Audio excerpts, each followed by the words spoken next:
Good morning, and welcome to episode 164 of Getting Rich.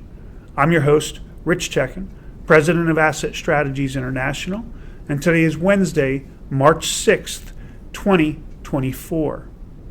Yesterday was Super Tuesday. It is now behind us. There were a whole slew of primaries in a number of states, and the results were overwhelmingly in favor of President Biden receiving the Democratic nomination and former President Trump receiving the Republican nomination. As a result, we expect to hear later today that Nikki Haley will be dropping out of the race for the Republican nomination, and we officially have a two-horse race, a repeat of 4 years ago between President Biden and former President Trump in November. In other news, the U.S. is looking to impart a freeze on $300 million worth of Russian assets as the war in Ukraine continues. On the economic front, weaker than expected PCE, or personal consumption expenditure numbers, and lower than expected ISM, or manufacturing numbers, came in and had a definite impact on the gold price. Over the past four sessions, gold has leapt higher by over $100 an ounce.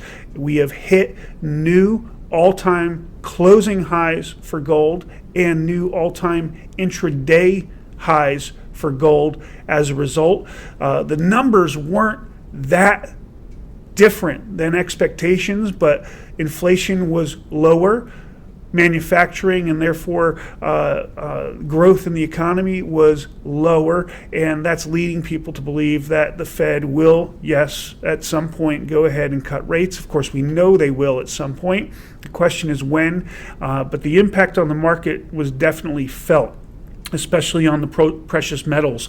And silver is keeping pace. Actually, over the past week, it actually outpaced gold. So let's take a look at those numbers.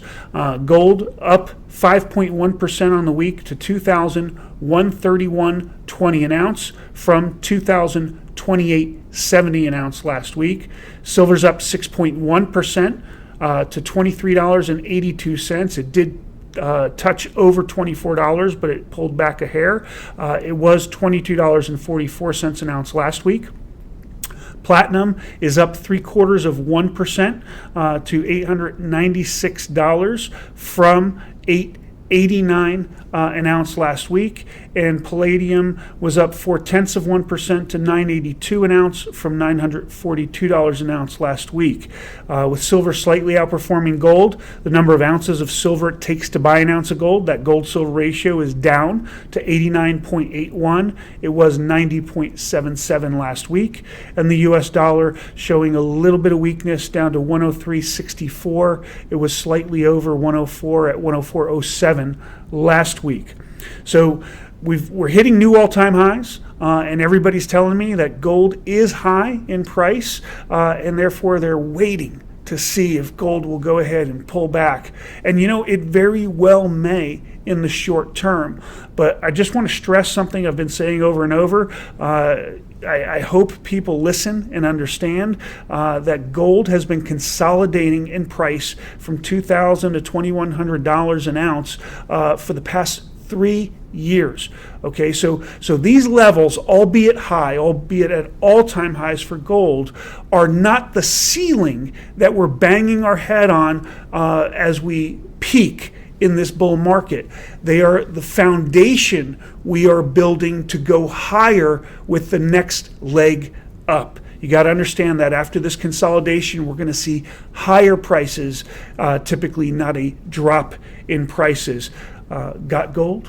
We keep asking that question. As always, we like you to go ahead and subscribe to our YouTube channel. Go ahead and like us, send us your comments and questions. Follow us on social media. By all means, sign up for our free monthly newsletter. Information line comes out tomorrow.